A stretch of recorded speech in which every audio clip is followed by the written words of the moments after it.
Hello friends, welcome to education. मैं शिव आप सभी का बहुत बहुत स्वागत करता हूं आज की इस वीडियो में। तो फ्रेंड्स, आज की इस वीडियो में हम लोग जीके का प्रैक्टिस सेट करने वाले हैं। अगर आप UP police assistant operator, head operator, workshop या फिर यूपी पुलिस कांस्टेबल की तैयारी कर रहे हैं तो हमारे चैनल को सब्सक्राइब कर लीजिए, जहां आपको डेली जीके, हिंदी और साइंस के मोस्ट इंपॉर्टेंट क्वेश्चन का प्रैक्टिस कराया जाता है। तो फ्रेंड्स, आपको बता दें कि जितने क्वेश्चन हम आपको करा रहे हैं बस उतने क्वेश्चन को आप तैयार कर लो, आपका एग्जाम 100% क्लियर हो जाएगा।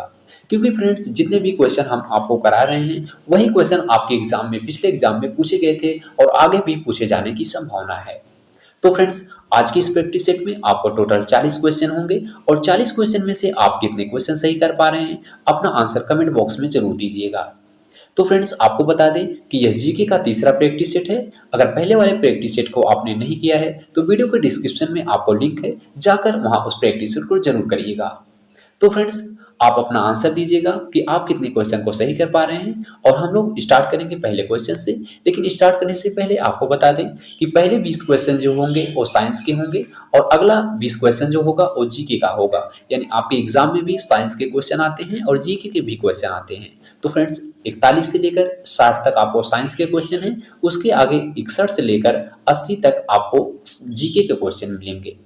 तो फ्रेंड्स, आप लोग टोटल 40 क्वेश्चन को हल करिएगा। कितने क्वेश्चन आपके सही हो रहे हैं कमेंट बॉक्स में आंसर दीजिएगा। आइए पहले क्वेश्चन से स्टार्ट करते हैं। निम्नलिखित का मिलान करें। आपको इधर विद्युत चुम्बकीय तरंगे दी गई हैं, इसका प्रयोग क्या होता है आपको मिलान करना है। तो फ्रेंड्स, पहला है रेडियो तरंगे। तो रेडियो तरंगे का प्रयोग क्या होता है आपको मिलान करना है। तो फ्रेंड्स, आपको पता होगा कि रेडियो तरंगे का जो प्रयोग होता है वो होता है सेलुलर फोन में। तो यानी पहले का तीसरा में मिलान होगा। और सूक्ष्म तरंगे हैं, सूक्ष्म तरंगे का प्रयोग होता है विमान नेविगेशन में इस्तेमाल रडार प्रणाली में, यानी दूसरे में। और अवरक्त किरणें का प्रयोग होता है घरेलू इलेक्ट्रॉनिक्स के रिमोट स्विच में। इसका आंसर पहले में होगा। और गामा किरणें का उपयोग होता है कैंसर कोशिकाओं को नष्ट करने के लिए दवा में। तो फ्रेंड्स, यानी आपका आंसर इसमें सी वाला बिल्कुल सही हो जाएगा। अगला क्वेश्चन है और इसका आंसर देने का प्रयास करिएगा कि परिनालिका के अंदर चुंबकीय क्षेत्र कैसा होता है। तो फ्रेंड्स, पर जब भी पूछे परिनालिका के अंदर चुंबकीय क्षेत्र कैसा होता है तो उसका आंसर होगा एक समान, क्योंकि परिनालिका के अंदर जो चुंबकीय क्षेत्र होता है वो हमेशा एक समान होता है। अगला क्वेश्चन है निम्न में से कौन व्युत्पन्न मात्रक नहीं है। तो फ्रेंड्स, आपको बताना है कि कौन सा है जो इसमें से व्युत्पन्न मात्रक नहीं है। तो फ्रेंड्स, इसमें देखेंगे आवित्री व्युत्पन्न मात्रक है और प्लांक नियतांक भी व्युत्पन्न मात्रक है, गुरुत्वाकर्षण नियतांक भी व्युत्पन्न मात्रक है, लेकिन इसमें विद्युत धारा जो है वो व्युत्पन्न मात्रक नहीं है। अगला क्वेश्चन है 1 मीटर तुल्य है।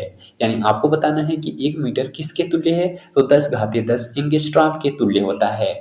अगला क्वेश्चन है और इसका आंसर देने का प्रयास करिएगा कि निम्नलिखित में से कौन सा समीकरण वेग समय संबंध को दर्शाता है। तो यानी जब भी पूछे वेग समय संबंध को कौन दर्शाता है तो v बराबर u प्लस at जो होता है वो वेग समय को दर्शाता है। अगला क्वेश्चन है विद्युत चुंबक काम में ली जाती है। यानी विद्युत चुंबक किस काम में ली जाती है। तो हमेशा याद रखना पंखे में विद्युत चुंबक काम में ली जाती है, तो बाइक में नहीं ली जाती, गीजर में नहीं ली जाती। तो इसका आंसर ये वाला सही हो जाएगा। अगला क्वेश्चन है संचार प्रणाली में व्यापक रूप से प्रयोग किए जाने वाले अभिग्राही वास्तुकला का उपयोग करने वाला अभिग्राही होता है।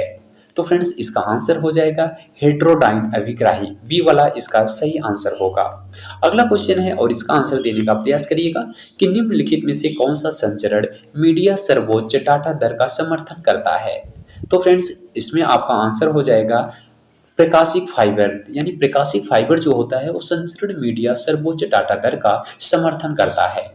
अगला क्वेश्चन है और इसका आंसर दीजिएगा कि डायोड को एक किस रूप में प्रयोग किया जाता है। यानी डायोड को किस रूप में प्रयोग किया जाता है आपको बताना है।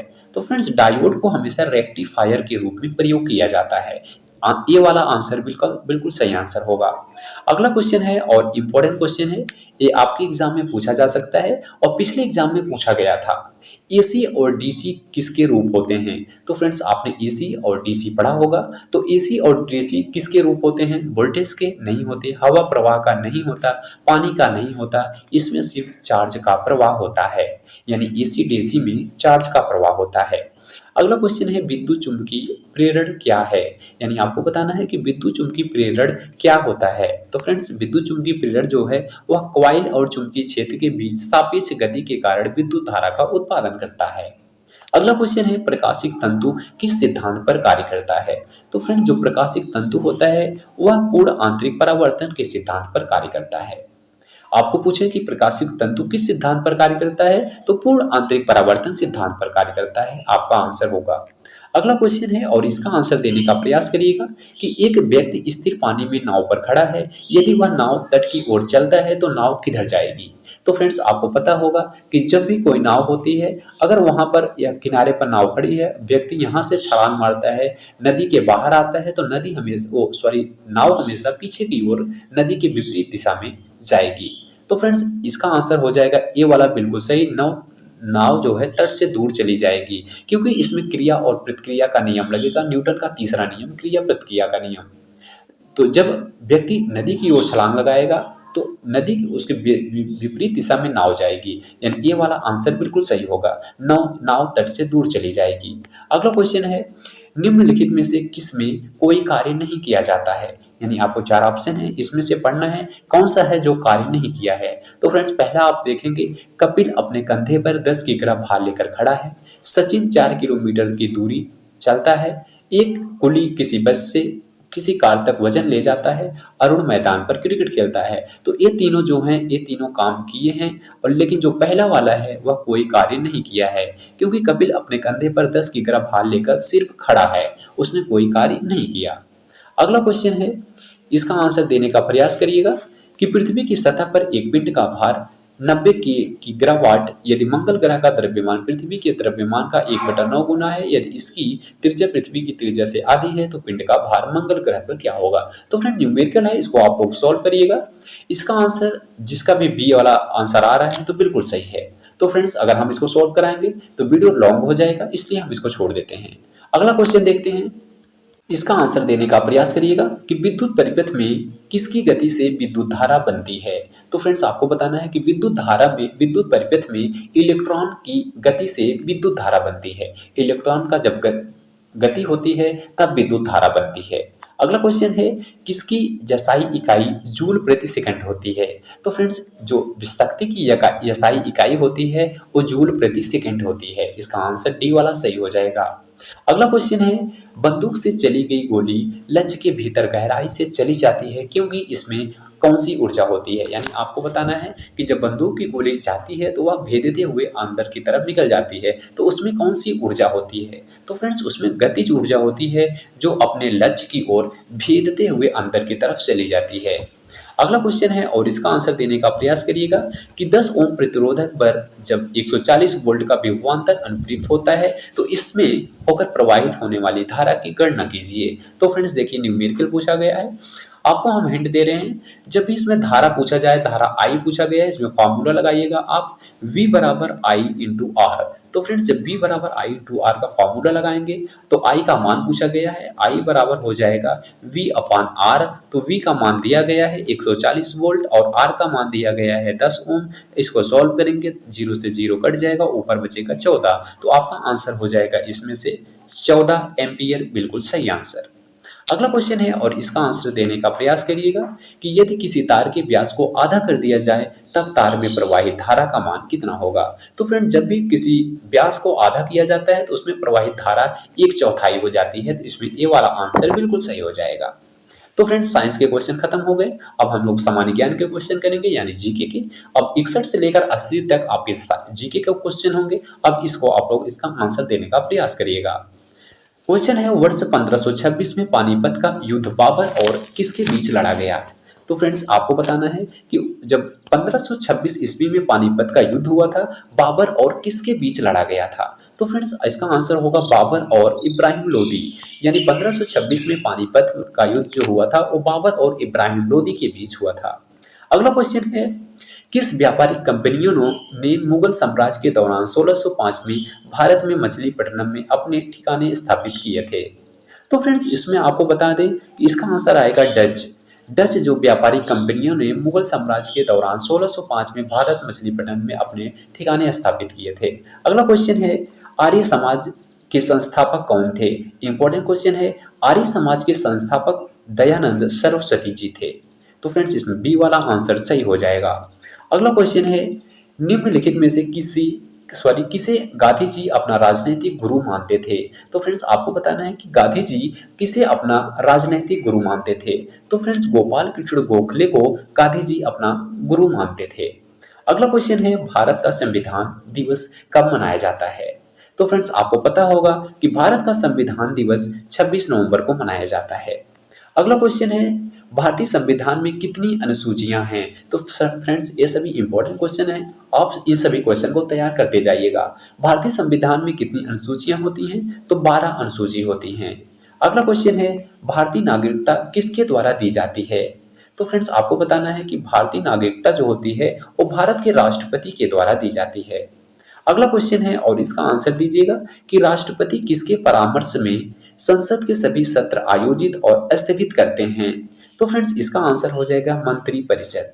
अगला क्वेश्चन है, लोकसभा अध्यक्ष अपना त्याग पत्र किसे संबोधित करते हैं? तो फ्रेंड्स इसका आंसर हो जाएगा लोकसभा अध्यक्ष अपना त्याग पत्र लोकसभा के उपाध्यक्ष को संबोधित करते हैं। अगला क्वेश्चन है, सूर्य की सबसे बाहरी परत को क्या कहते हैं? तो फ्रेंड्स सूर्य की सबसे बाहरी परत को कोरोना कहा जाता है। अगला क्वेश्चन है, दोनों गोलार्धों पर समान दिन रात किन दिनों में होते हैं? यानी पूछा गया है कि दोनों गोलार्धों पर समान दिन कब होता है? तो फ्रेंड्स 21 मार्च और 23 सितंबर को दिन रात बराबर होता है। अगला क्वेश्चन है और इसका आंसर देने का प्रयास करिएगा कि किस राज्य में सबसे लंबी तट रेखा है? तो फ्रेंड्स गुजरात की तट रेखा सबसे लंबी है। अगला क्वेश्चन है और इसका आंसर देने का प्रयास करिएगा कि भारतवर्ष में खरीफ की फसल की कटाई वर्ष के किन महीनों में की जाती है? तो फ्रेंड्स खरीफ की जो फसल की कटाई होती है वो सितंबर और अक्टूबर के मध्य में की जाती है। अगला क्वेश्चन है, भौतिक मात्रा जर्क की इकाई क्या है? तो फ्रेंड्स पूछा गया है कि जर्क की इकाई मीटर प्रति सेकंड घन होती है।